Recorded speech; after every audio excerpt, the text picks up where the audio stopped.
Hello everyone, I am Rimita. I am a third year PhD student in Signal Analysis and Interpretation Laboratory headed by Professor Shrikanth Narayanan in USC. Today I will talk about our work on analyzing short-term dynamic speech features for understanding behavioral traits of children with autism spectrum disorder. This is a joint effort and the co-authors are listed on screen. Autism spectrum disorder is one of the fastest growing neurodevelopmental disorder which affects a large number of children across the world. In USA, every 1 in 54 children is identified with an ASD diagnosis these days. Usually, individuals with ASD face difficulties with their social, movement, and speech-related skills. They do not communicate a lot. At times, they display indifference. They are usually always very annoyed and depressed. They also have problem with their coordination. One of the most important criterion for ASD diagnosis is deficit in speech. In the past, analysis of dyadic conversations has shown promising potential in helping clinicians for ASD diagnosis, long-term monitoring, etc. Computational analysis of autism diagnostic sessions has shown very good results in the past. So the pipeline is such that from these dyadic conversations, speech signal is first extracted. Then based on this speech signal, using some manual annotation, speaker labels and transcripts are generated. Then from those transcripts, features are extracted. Once the features are extracted, computational behavioral modeling involving different tasks like clinical diagnosis, measuring verbal productivity, evaluation of interaction outcome, measuring interaction synchrony takes place. In this work, we are majorly focusing on clinical diagnosis. So for this work, we are considering a dataset consisting of a dyadic conversation involving a child and a psychologist following the ASD.We instrument. These are semi-structured interactive sessions composed of different activities. For this work, we are focusing on the emotions and social difficulties and annoyance subtask. The average duration of such session varies in between 40 to 60 minutes. Here we have got a recording from 165 children collected across 2 clinics, one in Michigan and one in Cincinnati. Out of this 165 children, 86 of them has an ASD diagnosis and 79 of them do not have one. So in this work, we try to study the role of static and dynamic functionals extracted from audio features to classify between children with an ASD diagnosis and those who do not have an ASD diagnosis. For this, we considered 3 different types of audio features. Firstly, acoustic features like MFBs, MFCCs. Then prosodic features like pitch, intensity, voice quality features like jitter, shimmer. So to understand the extraction of static and dynamic functionals, it's first important to understand how do we define a conversational turn. So usually a conversational turn is defined as a duration for which a speaker speaks without any interruption. For example, in this dyadic conversation, the child turns are highlighted on screen. So for these durations, the child spoke without any interruption from the psychologist. So first, given an audio recording from a dyadic conversation, the turn boundaries are marked and child and psychologist turns are separated. Once the turn boundaries are defined, first we extract some static functionals from the raw audio features. In this case, we consider 5 static functionals, which are mean, median, standard deviation, maximum, and minimum.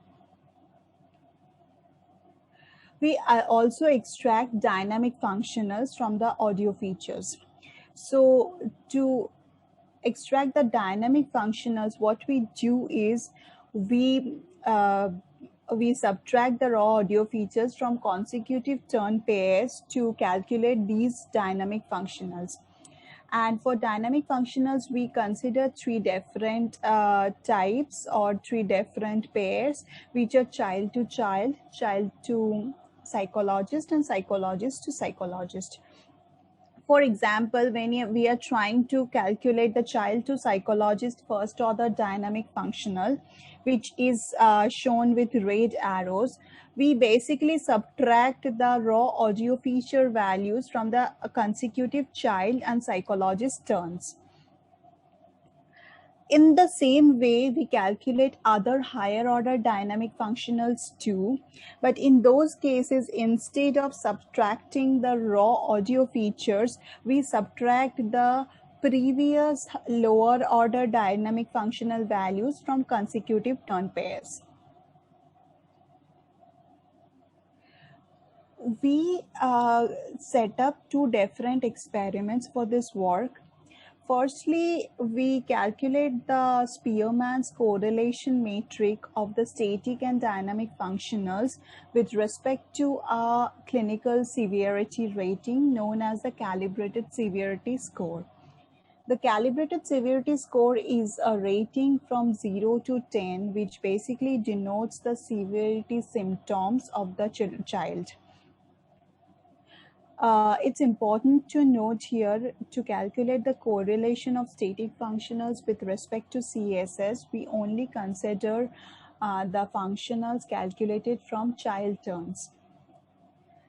And it is also important to note in both the tables, the number mentioned in the parenthesis actually denotes the dimension of the feature. Suppose when we say MFCC with 2 in the parenthesis, it basically denotes the second dimension of MFCCs. Here in these 2 tables, we basically tabulate the top 5 significantly correlated static and dynamic functionals with respect to CSS.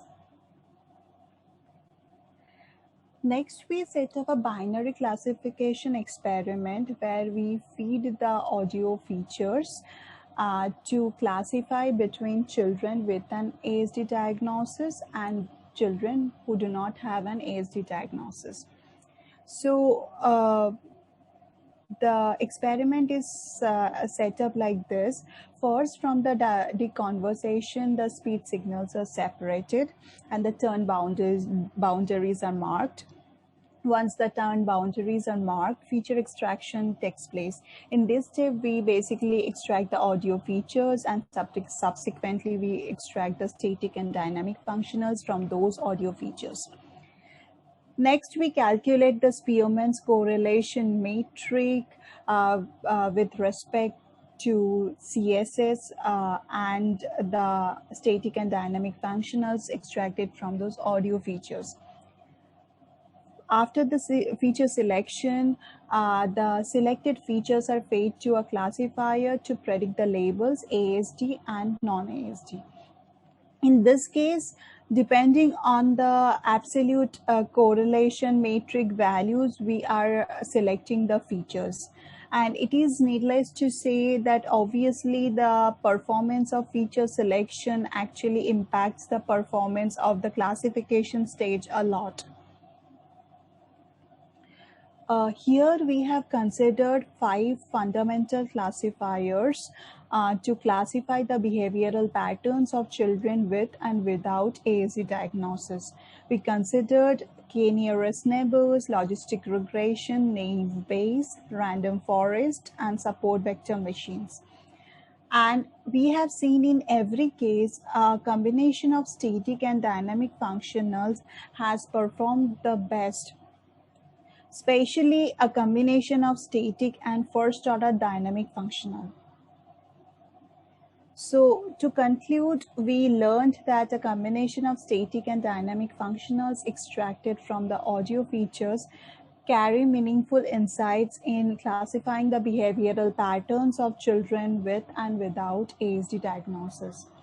In future, we would like to extend this work with lexical features to have a comprehensive understanding of the behavioral patterns of children. We want to thank our collaborators for their support. The work is supported by funds from Simons Foundations and NIH. Thank you.